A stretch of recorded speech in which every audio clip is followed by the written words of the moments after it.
This is the wide world of Wu. Thanks for joining us. We have a very special guest with us today, the Peruvian, aka Josh Thomas, as he is now known. What's going on, Josh? Hey Ty, thanks for that intro. Yes, the Peruvian. Man, it's been a while since. I think the Peruvian was in my top 8 on MySpace. That was you done any Peruvian tracks lately? Oh man, kind of sort of been working on some ska and hip hop stuff, so I'll have to float that your way once I get those completed. Yeah. Awesome, that sounds good. Well, thanks for joining us, Josh. And Andy is also on the line. What's up, Andy? What's up? No, not much. All right, man. we're trying our hand at another 3-way long distance podcast, so we'll give it our best shot, and should be a lot of fun. We are talking Wu-Tang meets the indie culture. Hold on, let me back up. The official title: Dreddy Krueger presents Think Differently Music: Wu-Tang meets the indie culture. That's what we're talking today. So let's dive into the facts first. It was released back on October 18th, 2005 on Baby Grand Records, same label that put out Jizza's Pro Tools and You God's Dopium. The figure I see for sales is around 60,000 units, but that's from Wikipedia. Who knows when that was updated.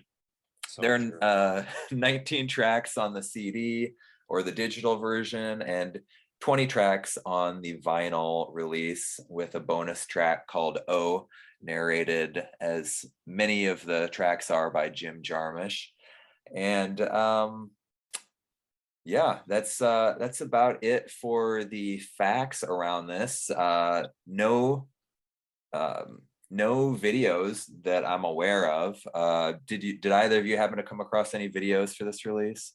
I looked like almost every day and I could not find it. Yeah, I didn't look too hard, but I did not come across any either. So all right, good. So we're on the same page. No videos, kind of a low-key release, if you want to call it that. Definitely independent, as the name kind of suggests, the indie culture. The production was mostly handled by Bronze Nazareth. Well, I should say 9 out of the 19 tracks were handled by Bronze Nazareth. Preservation did 3, DJ Noise did 2, Allah Mathematics and RZA each did 1. Wikipedia also lists someone by the name of Wazzy Da Bear as a producer. I saw that and I laughed so hard. I was like, Wazzy, I want that to be my name. Yeah. So I was curious about that. So I did like a Boolean Google search to find other references of Wazzy Da Bear, and there are really none. Like, this Wikipedia page is like the original place Wazzy Da Bear comes up. So I'm a little skeptical about this. Like, someone's either pulling our chain or maybe just super beneath the radar. I don't know. But anyways, those are the main producers. And then I guess Dreddy Krueger, as probably we would call him the executive producer of this, since it's Dreddy Krueger Presents. But yeah. There are 2 different versions of the cover art. There is the one that we see on Wikipedia, which is pretty much just a ripoff of the Apple logo, or no, it's like the Wu meets the Apple logos. I think, right? Yeah. And then that was I'm guessing replaced due to some type of litigation from Apple Corporation, but I actually can't say that with any definitive authority. But anyways, the version that you see on the streaming services is different. It's got it's colorful. It's got a helicopter, some other stuff going on. So weird. We've got two different pieces of artwork. Did either of you notice this or check out the different cover art? Josh, do you want to go ahead? Sure. Yeah, I did notice the difference in the cover art, and the Apple one that you described, Ty, made me think of like a classical album. And if I was looking through it at like cheapo or something, I'd be kind of like, I don't know what this is. but then the one that we see like on Spotify definitely has more of a. I mean, there's cartoon characters on it, so I was like, oh, that'd be kind of cool. Yeah. The Apple one is the first one I remember seeing, like probably around the time this was out. But I've seen both. I prefer the other one as well. It just I didn't think about it like that, but it does kind of make me think of like a classical music like CD, like yeah. Oh no, 1-800 ... Yep.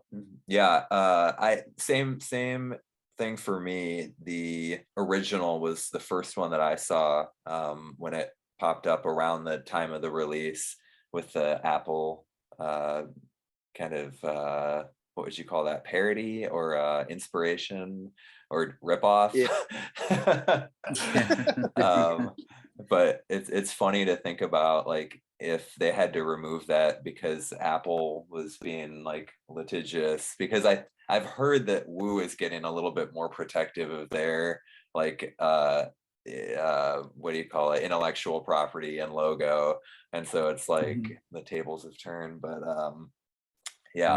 I kind of like the original. I mean, I like both of them, I guess, just because I saw the original first and like have that ingrained in me, and because it starts off with that like the sound of the computer starting up.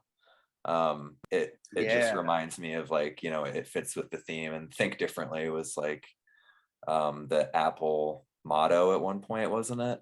Or I think it was. It was, I believe it was. Yeah. So anyways, they're both cool.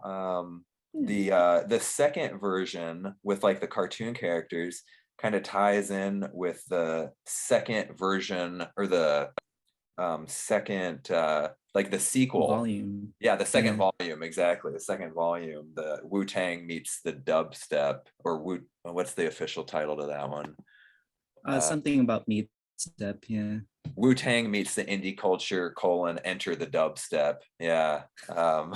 Either of you dig into that one at all? A little bit. I actually I'm not a huge dubstep fan, but I did actually really like what I was listening to. Oh, nice.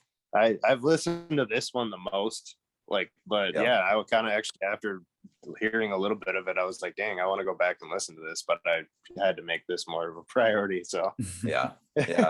What about you, Josh? I feel like I saw it come up when I was searching for this album, and I listened to one or two tracks, and I was like, oh, like Andy said, this sounds pretty cool, but I got to work on this first volume first. So once we're done with this, then I'm going to dive into some dubstep, I suppose. All right. Yeah. We'll have to make sure that we get you on when we cover the dubstep version. Heck yeah, man. All right. So Andy, you said you got into this, or you first heard this back in the day when it was coming out. What put you on its radar? This was actually kind of I hadn't into this in a really long time, but it was interesting to go back and listen, because when it came out, I mostly had heard it kind of through like friends. Like, this came out 2005. I was a junior in high school, and I just kind of remember kind of hearing it around. But that era was really like big for me as far as like I had kind of finally like on my own outside of my brother's like music collection had been listening to my like hip hop and like Aesop, Aesop Rocks on here, there on here. Like a lot of that era for me was really big for like my introduction into what I liked. So I really enjoyed this listen again. And I actually, funny enough, I didn't really listen to it on my own until probably about 2010. Oh, wow. Okay. Yeah. I gotta say also, like, it's not exactly what you were saying, but like this era of hip hop is like my favorite era of hip hop. And this release in particular, like the Chipmunk soul, but it's not poppy, like it's gritty. They've got good verses. It's just pretty much everything I like in hip hop. So I'm gonna try to be objective about this album, but I know I just love this album so much that it's gonna be hard for me to do so. But Josh, what about you? Do you go back with this album at all, or was this pretty recent for you? I really didn't hear about this until probably a couple of years ago. Because as much as I'm a hip hop fan, I'll be upfront. I wasn't the biggest Wu-Tang listener growing up. I definitely had a lot of friends, like our friend Tori Nelson. Certainly got me into a lot of that nice grungy hip hop. And when I saw, like Ace and Del were on this, I was like, oh, hell yeah, I gotta check this out. So that was probably one of my first tracks I heard off of this. And then, so not too long ago that I heard about it, but I certainly dig it. That's for sure. That's so funny that I had no idea Tori Nelson was into hip hop. I just think of like grindcore, like extreme metal for Tori. Yeah. Well, yeah, it's, Wu-Tang and metalheads, they go hand in hand. Yeah, it's certainly true. No doubt about that. Yeah. Okay, well, let's just talk a little bit more about this as a Wu-Tang album. I think it's I don't know. Do you think it's appropriate to call this a Wu-Tang album or a Wu-Tang compilation, given that really there's 3 Wu members? Jizza is on 2 tracks, You God is on 1, RZA is on 1, and that's it. And then we've got indie artists like you mentioned, Aesop Rock. I always want to say ASAP Rocky when I'm saying Aesop Rock. Video of them meeting, actually. Oh, really? Oh, man, yeah. I need to find that. Brother Ali made it happen. That's so great. I love that. And then we've got, MF Doom, legendary. We've got who else? Some other Sean Price. I don't know if I call him really indie, but I don't know. Rock Marciano, kind of indie. Yeah. He I feel like it's funny. I didn't know he was on here until I went back and listened to it. Okay. And he kind of blew up over like the last, I would say, like 8 years or so, like as far as like underground hip hop goes. But I feel like back then he was definitely very underground. Yeah. And then you've got Del the Funkee Homosapien, which is like, originally indie and then blew up with who am I thinking of?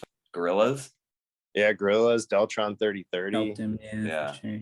Right. So, yeah, but then we've also got like some prominent Wu affiliates, Bronze Nazareth, who, pulled the weight on the production, Solomon Childs, La the Dark Man, Timbo King, Rascast, Prodigal Son, Allah Mathematics, CCF Division. So what do you think? Is this a Wu-Tang album? Is this a Wu-Tang related album?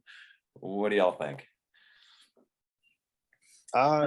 I would say I feel like it's a Wu-Tang like affiliated album.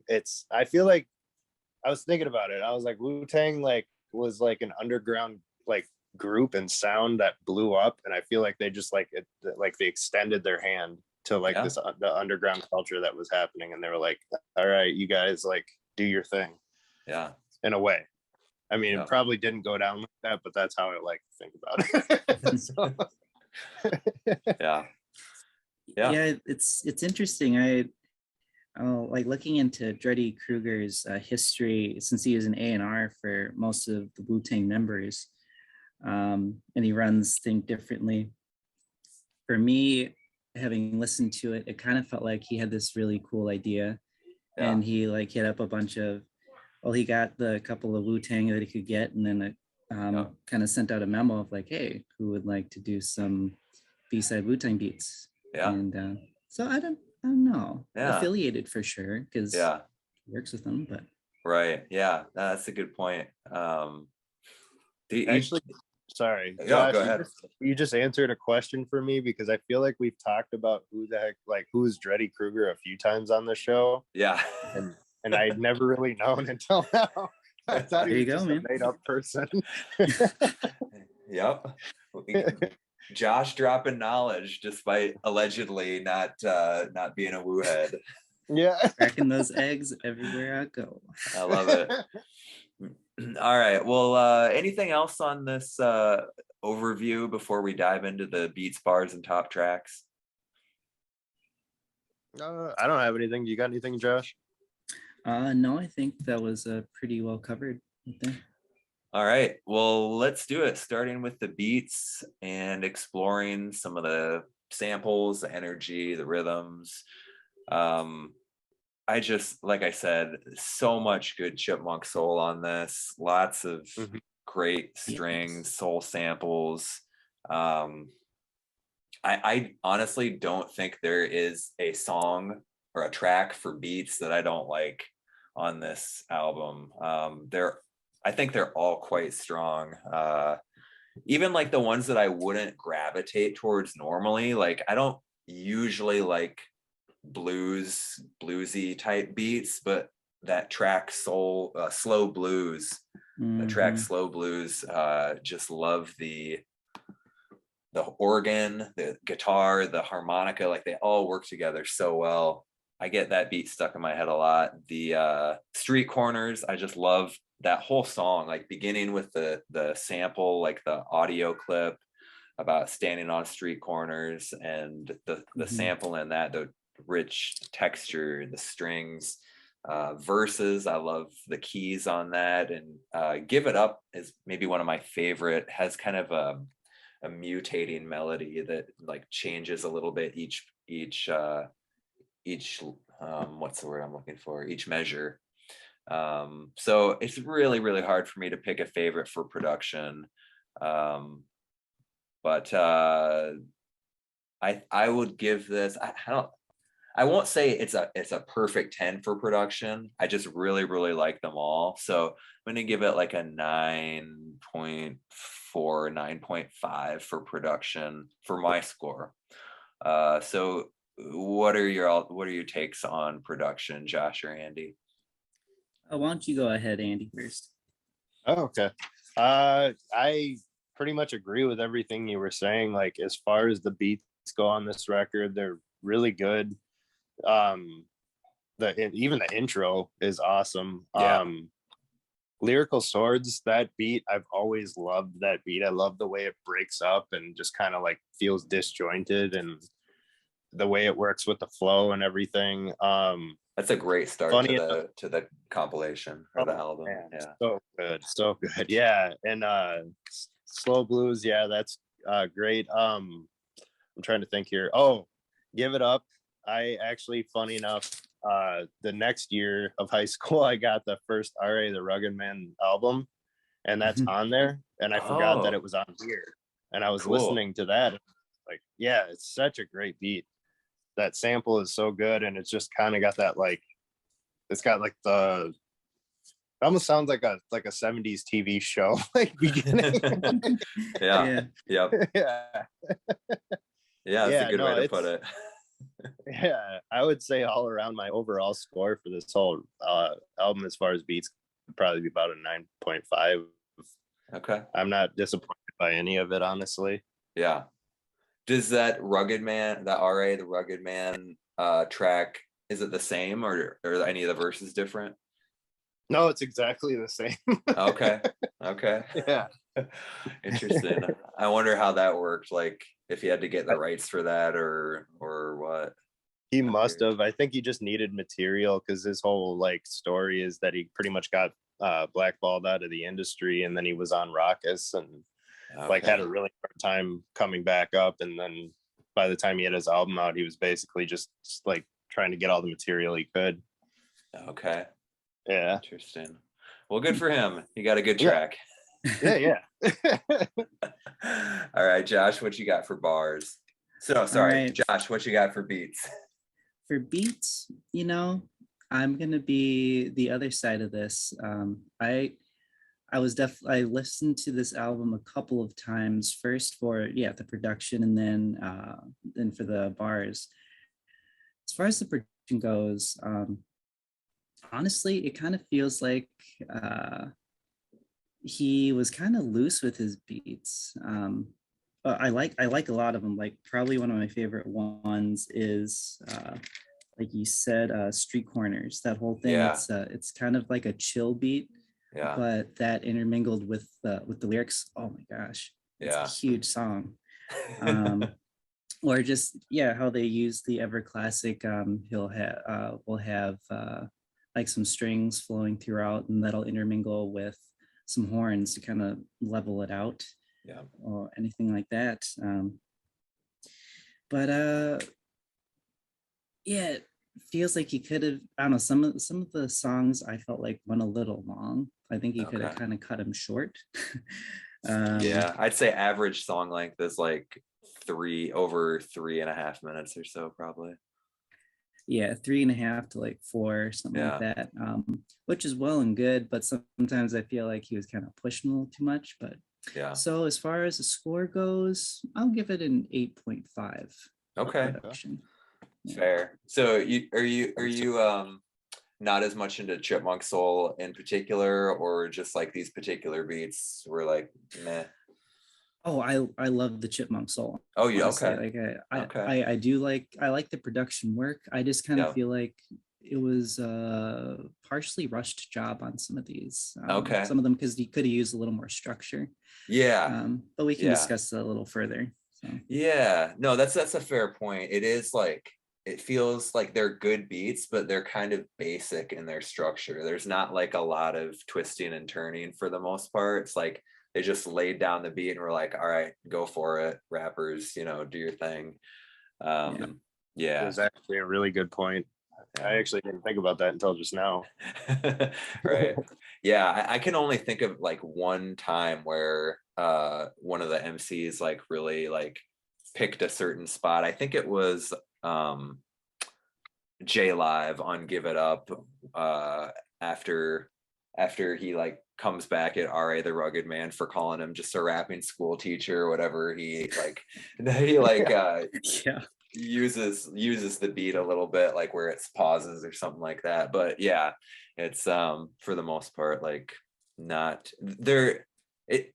You could almost say they're like not songs they are songs, but it's not like they're super thematic or like really developed that much. Like they could just be like beats that people are freestyling over, some of them, I would say. It definitely does feel that way. Which is super cool, but sometimes I feel like they could have taken a few bars out. But I mean, when you have the quality artists, let them see what they can do over it. Right. Yeah, that's a good point. All right, so let's get into top bars on Wu-Tang meets the indie culture. And who wants to kick us off with bars? Josh, if you want to go ahead, you've actually made a lot of really good points so far. So.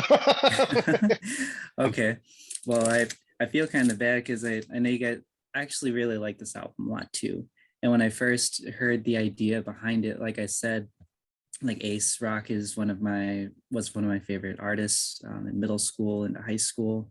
He's still one of my favorites. And honestly, as far as he goes on this album, him and Del are both like the perfect fit. Because if anybody can put together a string of lyrics and they can mean nothing or they can mean everything, it's definitely those two. So that was one of my dream mashups right there. That Dreddy got them together was awesome. One of my standouts for this album too was probably Bayada, if that's how you say your name. Yeah. Like, this is for my women living in the struggle, getting brought into this world without asking for the troubles, everyday life, a battered wife, single mothers holding it down, why the world so strife, that kind of thing. That speaks huge volumes as of recent. Yeah. What do you know about her? I do not know much of anything about her, but this album has opened me up to her, and now I really want to dive into her discography after and having studied this one. So thank you guys for that. Yeah. I don't know much about her, but I found out she was on a VH1 show. Did you guys see that? No. Really? Yeah, she was on oh gosh, now I'm struggling to find so hold on, let me get to it, because I'm gonna misquote the title of it, and it was actually a funny title. Oh, come on, Wikipedia, you are okay. So she was a contestant on Ego Trip's Miss Rap Supreme, which was a TV show on VH1 in 2007. I had no idea it existed. Andy, you knew about it? I don't think I ever saw it, but I do remember it because they did that whole white rapper show that was just terrible. It was the same thing, but it's just so bad that I don't think I ever revisited it. Okay. Yeah, so it looks like she got second place on that show. So interesting, because this album came out before this show, so she must have been kind of bubbling underground before she got the chance to be on this show. It looks like last place went to Kia, who did My Neck, My Back. Oh, nice. Says she got 10th place, and that's the lowest rank in the table on Wikipedia, but maybe there were others. Anyways, so good job to Beata for her second place finish on Ego Trip's Miss Rap Supreme.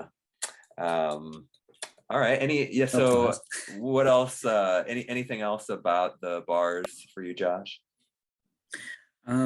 Yeah, so probably the Street Corners, like I said, is one of my favorites. I think also, having looked through like the production work of it, I think because Bronze Nazareth was one of the ones rhyming on it, I feel like that was one cohesive thought, as opposed to a lot of the other songs felt more like a freestyle over a beat that they might have heard like once or twice before and then just said, here you go. Street Corners is a strong one. Another cool one I really liked. I mean, it's hard to go wrong with RZA and MF Doom. So even the intro for Biochemical Equation, it feels like it gives you kind of a setting for that song and the lyrics that are coming through. Tempted by the sins of life, the pleasures of lust, where wild imaginations you can't discuss. Old, the flesh is weak. It's a struggle for peace, a daily conflict between man and beast. That's some amazing poetry right there. And weird visuals that you get. So, So some strong lyricists everywhere, but a lot of it for me, beyond a couple of those, felt like a big freestyle. So but what do you guys think? Before we get to that, let's get your score 1 to 10. Score, I'll give the bars a 7.5. Because there's definitely plenty of quality, and even the ones that I feel aren't the strongest lyrical content, the delivery from just about everybody is top notch still. So. I'm glad you brought up that Biochemical Equation. That's MF Doom. I mean, it's pretty hard for MF Doom to have a weak set of lines, but I love his the phonetics of his lines. Golly, I'm just a pest and your worst best friend who mend and rip space-time fabric like polyester blend. It just I love the interline rhymes, like the what do they call it, internal rhyme scheme. So that's one that I really dig. And as you mentioned, Street Corners, just great. Every verse in Street Corners is good. I love Solomon Child's verse in that. Wait, Solomon Child's on that one, right? Yeah, Solomon Child's has that second verse. But yeah, they're all good. All the verses in Street Corners are good. I really like Verses also. The starts off with Scaramanga Shala, who I'd never heard of. Either of you know that name? No, I was like, I had the exact same reaction. I do not know who this is. What about you, Andy? No, I actually hadn't until this. Yeah. In the verse, like they say shams, which I thought was like the rapper referring to himself, but or I guess it's a guy, right? Like I could almost see it being like a deep voice female rapper, but I don't think. What do you think? I thought it was a guy. Okay, all right, yeah. I thought the same as well. Yeah. All right. But yeah, so Verses starts off with that, and then Law the Dark Man, and then Rascas has that great verse, kind of like breaking down the Bush regime or the Bush administration, war profiteering and the like Iraq war. So love that. And then Jizza's verse at the end. These youngsters grow up on the block with the product in their socks and the fully loaded Glocks. Too many die in vain, and it's a crying shame. The murders and the hustles won't stop as they shoot for the top. Love that Jizza verse. And yeah, the only one I don't love, actually, when I feel bad saying it because I bet a lot of people do love it, is Dell's verse on Fragments, where he's kind of like singing. He's like singing, but it's like kind of halting and kind of then like stuttering, like spoken word breakdowns.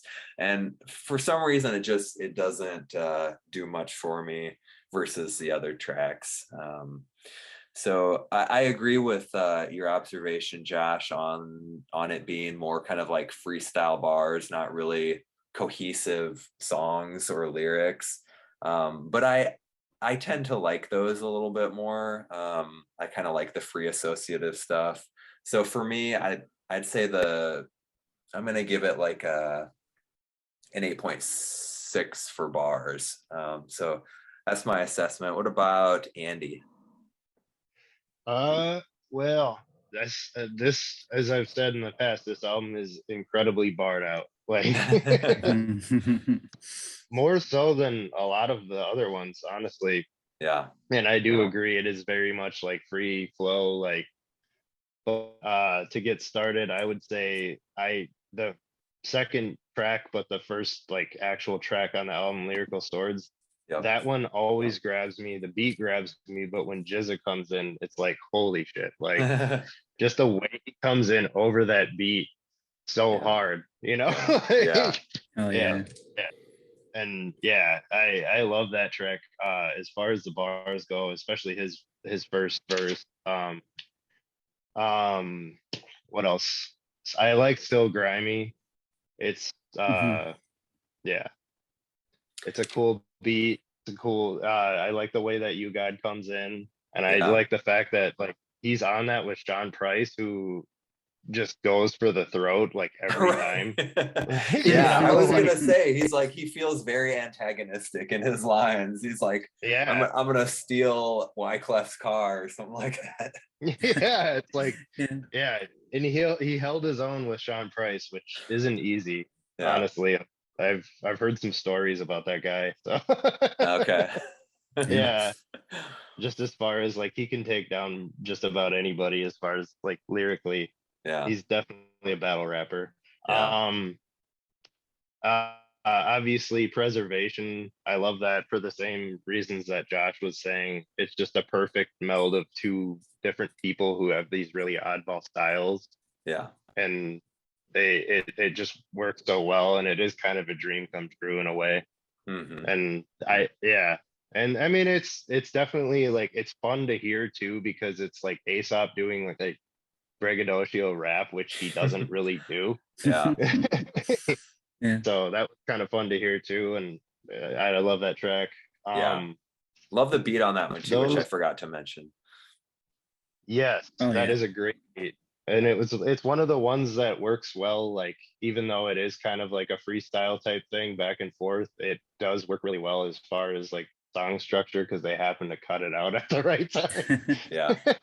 Yeah, because that one's like 2.5 minutes. So I think that's like Yeah. perfect length for just getting them to get in, do their Yep. thing. Not Yeah. Street Corners is great. I think, that song is barred the hell out. Yeah, I guess sorry, I'm just over here talking in circles. I feel the same way. Yeah, I would give this probably, I would say I would give this like an 8.5 and maybe. But as far as bars go, this album is like full of them. But yeah, if I'm gonna be fair, I'd say 8.5 for sure. Yeah. But I do have to say I actually had a different feeling about that solo Del track. You like that one? Because so I don't think it's Del's best work, but it definitely because it came after the ODB tribute thing. I felt like it made so much sense the way he was delivering his vocals in that kind of like drunken monk like style, That's an interesting point. That's cool. Yeah. I thought the sequencing was pretty good. We'll get to that later, but yeah. Okay. So any other observations from you, Andy? No. I just I enjoy the bars on this record thoroughly. I'm constantly like surprised and excited every time I listen to it by things that I hadn't noticed before that people were saying. So yeah. And also Bayat, like discovering that was pretty fucking cool. Discovering I have to watch that Bayata. Oh yeah. Yes, definitely. I'll have to watch that VH1 special now. Yes. Right on. Yeah, okay, cool. Well, I appreciate both your reflections on it. And yeah, what did I say for mine? Like 8 point something. I'm gonna increase mine to 9.0 now that it is pretty barred out. I like I said, I like the just kind of the bars that they might not be the most narrative, but I like the wordplay and I like the delivery in most of them. So I'm gonna up my bar score just a little bit before we move on.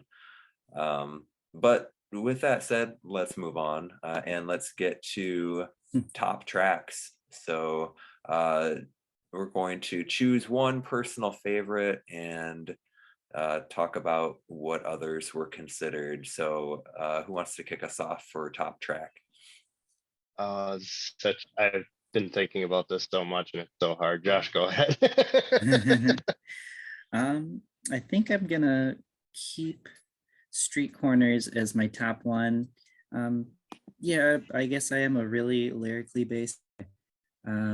If we were talking about another group of hip hoppers, I'm sure Idea would give me crap for that. Of expand your views on lyrics, Josh. But I like cohesiveness sometimes. Although I won't deny that, yeah, the delivery and just the pure talent from everybody on this thing is huge. Yeah. Let's see. So I'm gonna put Street Corners as my top one. Okay. And then, well, and that one's hard to say because yeah, Lyrical Swords and Soul Blues are so darn good too. Yeah. I mean, that's how you open up an album. Right. Good stuff. Yeah, for sure. All right, Andy, what about you? It's a huge toss up between Lyrical Swords and Preservation for me. Okay. Only because Preservation lived on my my iPod Nano for so long. I love that. Yeah, so I do have to say Lyrical Swords is probably my favorite just because the whole song itself, the way the beat works, the way the flow works over the beat, just gets me. It gets me pretty much every time. But Preservation will always, live strong in my heart. So Yeah. All right. I'm going to say for me, it came down to Street Corners and Verses. And it's oh like, man, it's a coin flip really for me. So I think I'm going to go with Verses just because, well, it's nice to have a little variety and not have the same as Josh, but also, I like the fact that it actually has a Wu-Tang member on it. Has Jizza coming in with a really nice closure to that track. And I love Law of the Darkman's verse. And as I mentioned, that Rascast, even if it is a little dated, definitely sounds very mid-Bush era. oh yeah. It's still incisive, and I like his perspective. So I'm going with Verses for my top track. Let's get to overall score. So considering cohesiveness, guests, which guess is kind of a weird category for this because it's like everyone's a guest almost. I actually had a joke. It was geared towards you. I was gonna ask you, was it hard for you to pick your top track because they're pretty much all posse cuts, and you always Right. pick the posse cuts? Yeah, it actually was. Oh, that's funny. So I picked the one with pretty much the most people plus having a Wu-Tang member, which I did not do. I did not do intentionally, but I guess that's what it came down to. So yeah, joke's on me. All right. So considering cohesiveness, guests, or we could just say the contributors, production, story, which, well, I don't know. You could maybe make the argument there's some story to it. Considering all those things, who wants to kick us off on their overall score? I'll go. Yeah, just go. to do it. Yeah, go, Josh. You guys, I think I'm gonna go with a 8.9 because Okay. it is a great album. And yeah, definitely bars for days for sure. And each one, each song is just a different crew, and they bring whatever flavor to the table, and the beats just elevate those verses all day. So 8.9 for me. All right, good deal. What about you, Andy? I would have to say my overall score of this whole thing would be a 9. Just a solid 9. I think as far as guests go and everything and the story, how like hearing about Dreddy Krueger and how this all came together, is really cool because I mean, when I was listening to this, it definitely like really brought me back to a time and a place. And it was a really important time in like hip hop, and all these people are, either Wu-Tang affiliates or just people I've like personally grown with, like listening to. And yeah, it tells a story about a time and an era in hip hop, I think. And that's pretty cool. Yeah, I agree with you. Yeah. I will take what you said, what both of you said, and up it just a little bit. I'm going to give it a 9.3. Oh, noise. I don't think I could get sick of this album compilation. I've listened to it so much, and like I said, it's just like everything I love about hip hop in terms of like, it's gritty and raw, but it's not like over the top at all. It just feels like authentic. I love all the beats and the soul samples and the music on it, and it hits all the right notes for me. And I'm not someone who typically loves skits or like interruptions in the music. And I was really hoping we were getting into this. This has a lot. So it has the introduction, it has the Wu-Tang skit, it has infomercial number 1, it has the ODB tribute, it has the next intermission, it has infomercial number 2, and then it has the bonus track, which I'm assuming is another similar thing because Jim Jarmusch is the only artist listed on the Wikipedia page for that track.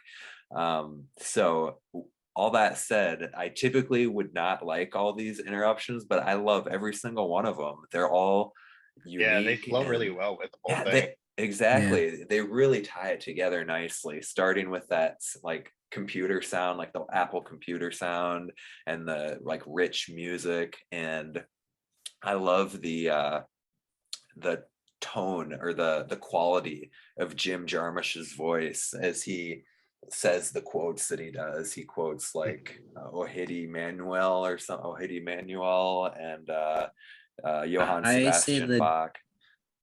I say the Bach quote like almost every day just because I think it's funny. Yeah. Just play it right. Right. And the ODB tribute is just perfect. I love that. It's like it's kind of sad, like it's a little somber at the beginning. They use that poem. It's called Funeral Blues by W.H. Auden. But then it's like it's like the whole ODB story, like, you know, it's got the humor in it, it's got like the cleverness and like some other references to ODB, and so that one I really like. And so that being said, I like all these different little pieces that tie the album together, and that also helps elevate this whole compilation for me, is how it was put together, and the sequencing and the little skits and whatnot. So what do you guys think of all those little tracks in between? I thought they were perfect. I actually thought of you immediately when I was listening to them, because we've talked about this before. I love skits. Right. But these really work really well. They really tie the whole thing together, like we were just saying. And I love the music in the background during the quotes. Yeah. Yeah, no, and I also have just always found it hilarious how tied in Jim Jarmusch is with the Wu-Tang Clan. So. Yeah. Yeah, it is. It's a really odd couple type pairing. Yeah, but it works so well, and like it is like it just goes to like kind of shows like how like art brings people together, you know, even from different worlds. And I don't know, it is very cool. It is very kind of emotional in a way, like listening to those skits in a way. Yeah. And that ODB one, of course, is emotional, but for very different reasons. Yeah, I agree. All right, Josh, what are your takes on the skits and the intermissions and the infomercials? Yeah, I had a lot of fun with them. Yeah, the infomercials tie in just well with everything. Like I said, the Bach one is one of my favorites, and yeah, it's just things that tie in with music and like the bit of community that they build. So yeah, I liked it a lot. Yeah. Now, Josh, I know you say you're not like Wu head, so where does this fit in terms of like the albums that you have heard? Like, where would you put it in the ranking among all the Wu albums that you're familiar with? Since I'm only familiar with like 2 or 3 of them, I'd probably put it at this one's probably my third one, because I mean, Swords is, you can't beat it. Okay. So yeah, I'll put it at number 3. Okay. All right. What about you, Andy? As far as like a Wu album, it's hard to say. I wouldn't say it's in my top 5 or 10, but I would definitely say it's pretty high up there as far as like where it stands with me. It's like how I've grown with it, you know what I mean? So maybe I would give it like a 12 or a 15. Within the top 12 or 15. Yeah. Okay. Yeah. I mean, I've listened to a lot of Wu, so my base of comparison is a lot larger, and for me, this is definitely a top 10. I'm trying to think of, you know, Liquid Swords is going to be up there. Enter the Wu-Tang is going to be up there. You know, there's some really good albums. What was the Ghostface album we did? Iron Man is going to be up there. Yeah. In terms of just sheer enjoyment, this is probably like around top 5 for me for anything that might be considered a Wu album. And again, it's kind of a stretch because there isn't a ton of Wu members on this, but I would say I would pick this album up over the vast majority of them. I just love it that much. I said at the beginning it was going to be hard for me to be objective, and I think that's proven true, but that's how I feel. So anything else about this album that you guys want to touch on? One thing I thought was interesting is that, you know, I really like the production on this. There's a lot of like good Chipmunk soul, and then RZA is in the middle with his one production credit for Biochemical Equation, and it's good. I think it's a really good beat, but it's like it doesn't really stand out as far and above better than the rest of them, which is kind of funny because, you know, if it weren't for RZA, there might not be Chipmunk Soul. He was kind of the originator of it. RZA, despite being like the legendary producer, his beat like was as good but not a ton better than the rest of the tracks on this. Agreed. Yeah. Anything else that you guys had for this episode? Go ahead. Sorry. I had one last. No, you're good, man. I had one last thing for Biochemical. Yeah. Just that forever buildup at like 2:40-ish minutes to really get those drums really kick in finally, and you know, he really starts getting all up on the mic, and I was like, oh man, I've been waiting for that to finally hit, and there it is. That's all. I was like, just waiting for it. Yeah, that's so funny. I was just thinking about that last time I listened to it. Yep. Yeah, epic. But yeah, how about you, Andy?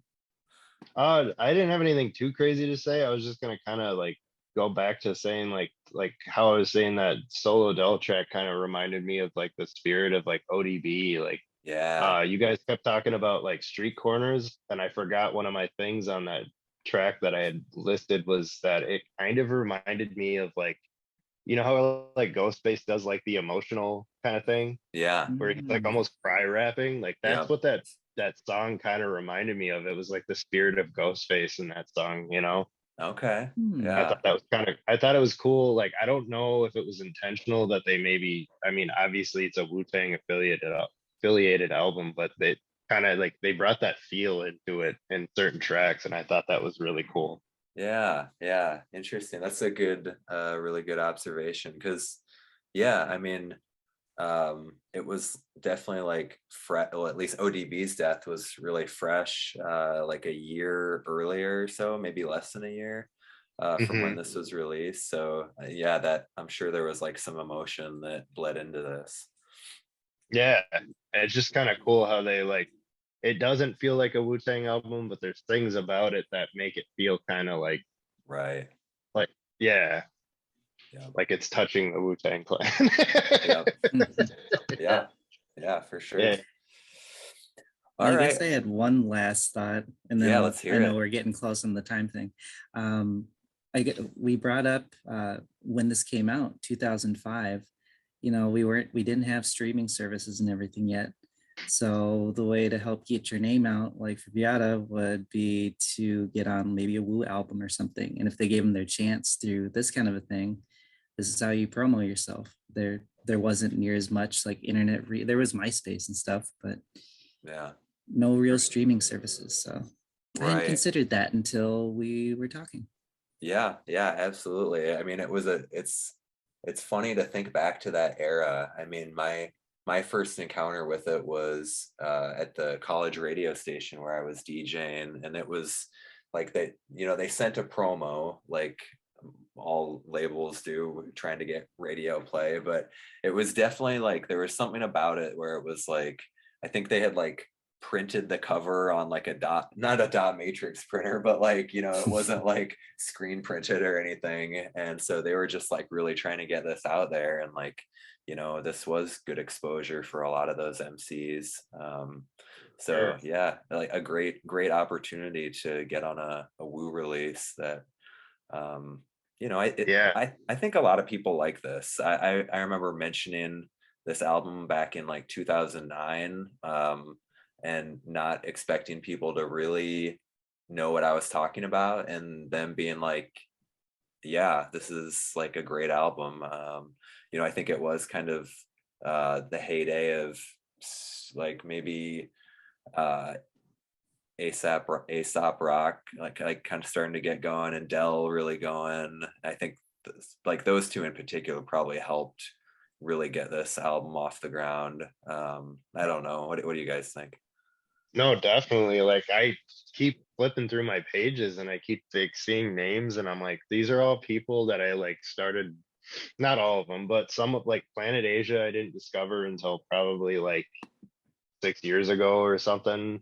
And he's on here and I didn't even realize it until now, like recently. And then Rock Marciano, Yeah, Fast Air, who yeah, I love, but you know, I didn't really get into Cannibal Ox super hard until a couple of years ago. yeah. Yeah, no, it definitely was like it's a good point that it just helped kickstart people's career who are still going strong to this day and still have a place in the underground hip hop culture. Yeah, yeah, Mhm. absolutely. All right, well, it's been great revisiting Wu-Tang meets the indie culture. Thank you so much, Josh, for joining us. What a pleasure. You'll be back, right? Oh yeah, have me back anytime. It has been a lot of fun talking with you guys again. Yeah, awesome. Well, join us on MySpace. No, join us on Instagram. Sorry, I said that earlier. Should we start a MySpace page? I guess we should. All Dude, right. you should. They're still around. All right. Find us on Instagram or Patreon, and we will catch you next time. Thanks, everyone.